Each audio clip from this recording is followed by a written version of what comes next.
السلام علیکم ورحمۃ اللہ وبرکاتہ۔ آج لوگ کہتے ہیں موسیقی روح کی غذا ہے۔ میرے بھائیوں، روح اللہ رب العالمین نے پیدا کی ہے، روح آسمان سے آتی ہے، روح آسمان پر جاتی ہے، تو روح کی غذا بھی کہاں سے آئے گی؟ آسمان سے آئے گی۔ تو ذرا 2 منٹ کے لیے سوچئے، کیا موسیقی آسمان سے آئی ہے؟ نہیں میرے بھائیوں، موسیقی یہ شیطان کی غذا ہے، یہ شیطانی غذا ہے۔ نبی صلی اللہ علیہ وسلم نے فرمایا، بعثت، مجھے دنیا میں بھیجا اس لیے گیا ہے تاکہ میں موسیقی کے آلات کو توڑ دوں۔ تو میرے بھائیو سمجھیے، یہ روح موسیقی ہے، یہ شیطان کی غذا ہے۔ شیطان اس کو پریفر کرتا ہے، شیطان اس کو پسند کرتا ہے۔ نبی صلی اللہ علیہ وسلم نے تو یہاں تک فرمایا کہ جس گھر میں موسیقی ساز ہوگا اس گھر کے اندر رحمت کے فرشتے داخل نہیں ہو سکتے۔ نبی صلی اللہ علیہ وسلم ایک دن گزر رہے تھے، آپ علیہ السلام کے کانوں میں بانسری کی آواز آئی۔ نبی صلی اللہ علیہ وسلم نے اپنے دونوں کانوں کے اندر انگلیاں ڈال لیں اور آپ نے رستہ تبدیل کر لیا۔ پھر آپ نے صحابی سے دور جا کے پوچھا، کیا بانسری کی آواز آ رہی ہے؟ فرمایا نہیں آ رہی۔ تو نبی صلی اللہ علیہ وسلم نے اپنے کانوں سے انگلیاں نکالیں تو فرمایا کہ یہ ہر موسیقی کی ہر آواز کے ساتھ شیطان ہوتا ہے، تو یہ شیطانی غذا ہے، شیطان ہے۔ تو میرے بھائیو افسوس، آج ہمارے لوگوں نے، میرے بھائیو، آج وہ موسیقی کے ساتھ قرآن کی تلاوت، موسیقی کے ساتھ نعتیں پڑھتے ہیں، نبی صلی اللہ علیہ وسلم کی حمد موسیقی کے ساتھ کر رہے ہیں۔ آج وہ اولیاء کرام کی تعریفیں آج وہ میوزک کے ساتھ کر رہے ہیں۔ حضرت علی کی شان، نبی صلی اللہ علیہ وسلم کی شان آج وہ تپلوں اور ساز کی صورت میں کر رہے ہیں۔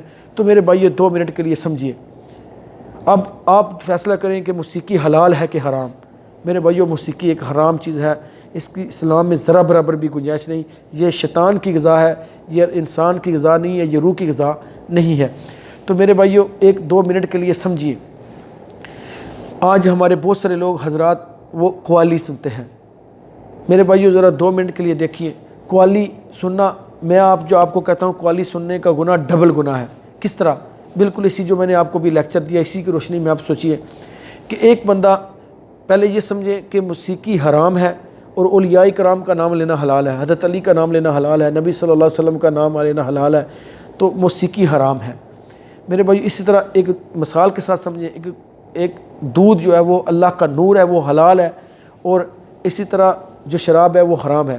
ایک کمرے کے اندر ایک بندہ دودھ پی رہا ہے اور ایک شراب پی رہا ہے، باہر سے ایک بندہ تشریف آتا ہے، وہ آ کے اس سے دودھ لے لیتا ہے اور اس سے شراب لے لیتا ہے، دونوں کو وہ ایک برتن میں مکس کرتا ہے اور وہ پینا شروع کرتا ہے۔ اب کمرے میں 3 بندے ہو گئے، ایک تو دودھ پی رہا تھا، اس کو چھوڑ دیں، وہ تو حلال کام کر رہا تھا۔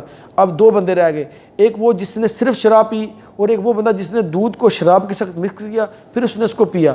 اب بتائیں کہ ان دونوں میں سے زیادہ گناہ گار کون ہے، صرف شراب پینے والا یا دودھ کو شراب کے ساتھ مکس کر کے پھر پینے والا؟ آپ کا جواب یہ ہوگا، دودھ کو شراب کے ساتھ مکس کرنے کا 1 گناہ، پھر اس کو پینا یہ 2 گناہ، اس نے دودھ کو بھی حرام کر دیا۔ بالکل اسی طرح ایک کمرے کے اندر بیٹھ کر بندہ گانے سن رہا ہے اور اسی کمرے کے دوسرے کونے میں بیٹھ کر ایک بندہ نبی صلی اللہ علیہ وسلم کی شان سن رہا ہے، یعنی کہ اولیاء کرام، جتنے اللہ کے اولیاء جہاں جہاں لیٹے اللہ اوپر کروڑوں رحمت نازل فرمائے، کہ وہ اولیاء کرام کی شان سن رہا ہے، حضرت علی رضی اللہ تعالیٰ کی شان سن رہا ہے۔ تو ایک تیسرا بندہ باہر سے آتا ہے، وہ ادھر سے ساز لیتا ہے، میوزک لیتا ہے، ادھر سے نبی صلی اللہ علیہ وسلم کا نام، حضرت علی کا نام، اولیاء کرام کے نام لیتا ہے، پیر عبد القادر جیلانی کا نام لیتا ہے، تو وہ ان دونوں کو مکس کرتا ہے۔ اب کمرے میں پھر 3 بندے رہ گئے، ایک کو تو چھوڑ دیں جو نبی صلی اللہ علیہ وسلم کی شان سن رہا تھا، اولیاء کی شان سن رہا تھا، اس کو تو چھوڑ دیں۔ اب رہ گئے 2 بندے، ایک جو گانے سن رہا تھا اور ایک بندہ جس نے میوزک کے ساتھ نبی صلی اللہ علیہ وسلم کا نام لیا، میوزک کے ساتھ علی کا نام لیا، میوزک کے ساتھ اولیاء کرام کا نام لیا، تو اس نے اس کو مکس کر کے قوالی بنا لی۔ اب آپ فیصلہ کریں ان دونوں میں زیادہ گناہ گار کون ہے؟ میرے بھائیو، جو تو گانے سن رہا تھا وہ تو ایک کام کر رہا تھا، اور جس نے ساز کے ساتھ نبی صلی اللہ علیہ وسلم کا نام لیا، ایک ساز حرام ہے میرے بھائیو، تو اس کے ساتھ نبی صلی اللہ علیہ وسلم کا نام لے رہے ہیں، ساز کے ساتھ حضرت علی کا نام لے رہے ہیں، ساز کے ساتھ وہ اولیاء کرام کا نام لے رہے ہیں، تو میرے بھائیو یہ چیز حرام ہے۔ تو اس کا ڈبل گناہ ہے، گانے کا 1 گناہ ہے، قوالی کے 2 گناہ ہے۔ لیکن آپ تھوڑی دیر کے لیے سوچیں، ہم مانتے ہیں اندر سے لیکن قبول نہیں کرتے۔ آپ نے کبھی دیکھا کہ کسی گھر میں مرنا ہو، وفات ہو، اس میت کو دفنا کے آ جائیں یا میت گھر میں پڑی ہے تو کہیں یار نصرت فتح علی یہاں کی قوالی تو لگا دو، جس میں وہ نبی نبیہ کا نام لیتا، ساتھ میں وہ میوزک چلاتا ہے۔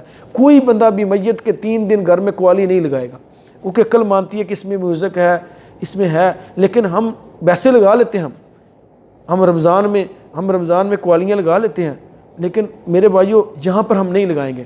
اسی طرح مسجد میں جماعت ہونے والی ہے، 15 منٹ پڑے ہیں تو کہ ذرا قوالی چلاؤ ذرا 5 منٹ کے لیے، کوئی بھی بندہ نہیں مانے گا، کوئی بھی بندہ اس بات کو نہیں مانے گا کہ قوالی کو بند کرو، کوئی کیونکہ اس کے اندر میوزک چل رہا ہے، حالانکہ اس میں نبی صلی اللہ علیہ وسلم کی شان ہے، حضرت علی مولا علی کی شان ہے، اس میں ان کی شان بیان کی گئی ہے، اولیاء کرام کی شان بیان کی گئی ہے، لیکن وہ نہیں سنیں گے۔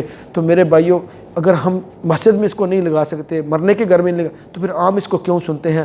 کیونکہ اس میں میوزک ہے، میوزک حرام ہے، یہ شیطان کی غذا ہے۔ اور میرے بھائیوں، جو انسان کی غذا ہے، جو روح کی غذا ہے، وہ قرآن ہے۔ اللہ تعالیٰ نے وہی آسمان سے، تو روح الا تطمئن بذکر، دلوں کا سکون اللہ نے اپنی یاد کے اندر رکھا ہے۔ تو روح، دل کے اندر روح ہوتی ہے، اور روح کی غذا قرآن ہے۔ اللہ تعالیٰ سے دعا ہے ہمیں سمجھنے کی توفیق عطا فرمائے۔ میرے بھائیوں، میرے چینل کو سبسکرائب کر لیں اور گھنٹی کا بٹن دبا دیں تاکہ میری ہر آنے والی ویڈیو آپ تک پہنچتی رہے۔